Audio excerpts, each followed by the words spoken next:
Have you ever wondered what little secrets lie beyond the bedroom doors, instead of knocking to find out?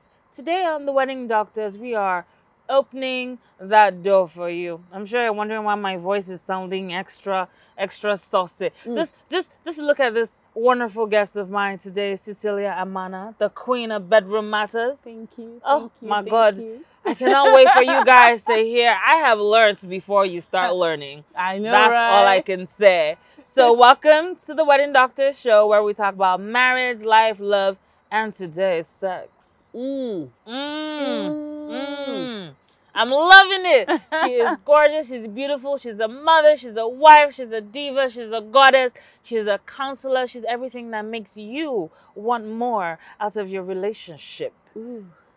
But in a marital context, not trying to get you too excited, but welcome Cecilia Amana to the show. Thank you so much. It is such an honor to be here. You are beautiful. Thank you. As you are divine. Too. No. I'm following you. I'm following you, sister. Following you too. I'm following you. Following you too. Oh my God! If I was following her, would have figured it out. Well, I'm sure you will. Eventually. At the right time. But for now, I'm just gonna learn some tips and tricks and trades and how to get him to say yes, ma'am. That's what I'm Thank here you, for. ma'am. That's what I'm Wham, here bam, for. man. Okay, so let's get right into it. Can you Yes. introduce yourself a little bit apart from all I've done? I'm a praise singer. I just praise you. Okay, so my name is Cecilia Agu. Even though most of you have lost my name. Yes, and we just call you Amana. It's allowed. It's allowed. Yeah.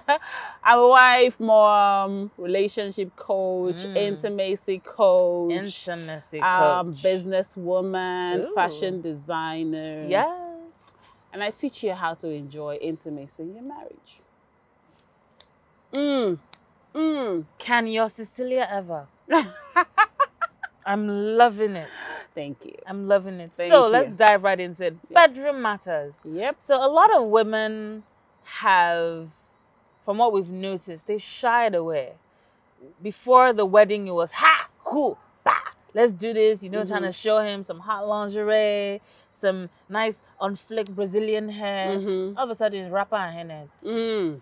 Constantly. White t-shirt, Ooh. wrapper to the chest, hairnet. White Hairnet is not t-shirts even- or brown t-shirts? In some cases, In some let's cases, pity it have some changed. Okay. whites, yeah. Okay. And the hairnets, they have not washed it for like 5 weeks. Some may never wash it. Please, can you help us? Help them. How do you get this to change? What do you think causes this drastic decline for women? First of all, it is both ways, really. It's not just the women. Because you find out that a man who is all over the place while he was chasing you, going to the gym, making sure that those abs are in place and, all of that, suddenly becomes a husband, suddenly becomes a father, and he doesn't care about his looks. Also, he just cares about making money for the home. Yeah. So I think that we get to a point where we shift our focus from each other to the children and the bills and the responsibilities that are all over us. And we forget that what matters first and foremost is your spouse. Exactly. So when I say to people that your spouse must come first, and I say to both the male and the female partner, right? They go, but the kids they'll be all right. You need to take care of yourself because, again, your kids are watching you. You don't want to raise children who don't see that love and intimacy between their parents. Exactly. So it's a whole how do I call it? Like, it's a whole training. You need to be able to get them to see that what you're doing is not just you and your spouse, you're also impacting your children. So for instance, my kids, when I come back home or my husband comes back home, they say, oh, mommy and daddy, kiss, kiss, kiss. It's like, yes, it's like a competition, like kiss. And then when we kiss, they go, do it again, do it again. They feel the love. And my kids wake up in the morning, they hug me, they hug their daddy. Sometimes I wake up and I'm almost falling off the edge of the bed because they all come and surround their dad. They can feel the love. They can feel the you know, the passion. They know that there is love here. Yes. So when you get so busy and you forget that your spouse has an emotional need, it is also sent, that message is sent to your children as well. So for Bedroom Matters, it's not just the couple. We're raising a better generation, one family at a time. Yes. Raising a generation, one couple at a time. I love that. Is a profound statement. Thank you. So when it comes to intimacy, we know that Africans are relatively good at it because we're here.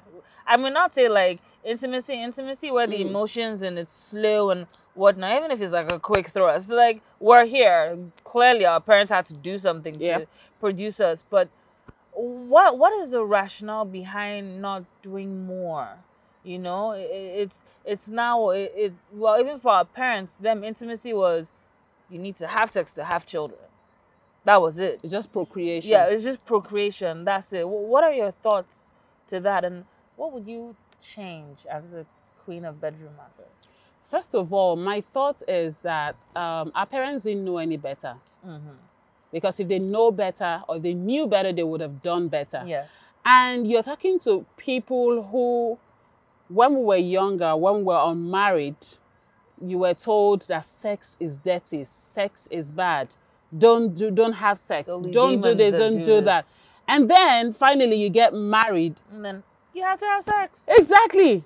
So are you telling the man that, you know, that dirty thing is meant for you? Or are you telling the woman that, you know, what are we saying? You know, so there's a misconception and a miscommunication. Exactly, miscommunication. So the first thing we're doing is to communicate the right information. So when I talk to young people, I say, if you don't want to have sex, don't get married.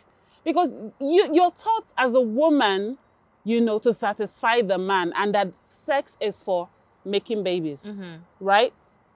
And then she gets married. And then she realizes that this man wants sex every day, constantly. And she's at a loss, right? So she remembers that mommy usually said, that's if mommy even said, right? That I'm supposed to satisfy him. So she just lays there like a log of wood and just do her job. She melts with the mattress. Exactly. And then she's building resentment towards him because she's not feeling it. She's just doing it to satisfy him. And so the first thing we're doing is to send the right information across. So we're having these conversations every other day, every other week, right? To change the programming we grew up with. So that's the first thing we're doing, this conversation. And then some people see the conversation and go like, oh, this is different, you know. And then they go into your DM or send you email. I'm having this issue. I'm having that issue. How can you help me? And then you start from there. But the most important thing is to have the conversation. And I'm glad when I see more people doing what I'm doing now because we need more people. I can't satisfy everybody. It's not even possible. You're not Jollof Rice. I'm not Jollof Rice. So yes, conversation and trying to change the programming we grew up with. Okay, so do you believe that how do I put this now? Do you believe that couples should have intimacy classes as part of their counseling, wedding counseling classes? Premarital counseling. Yes.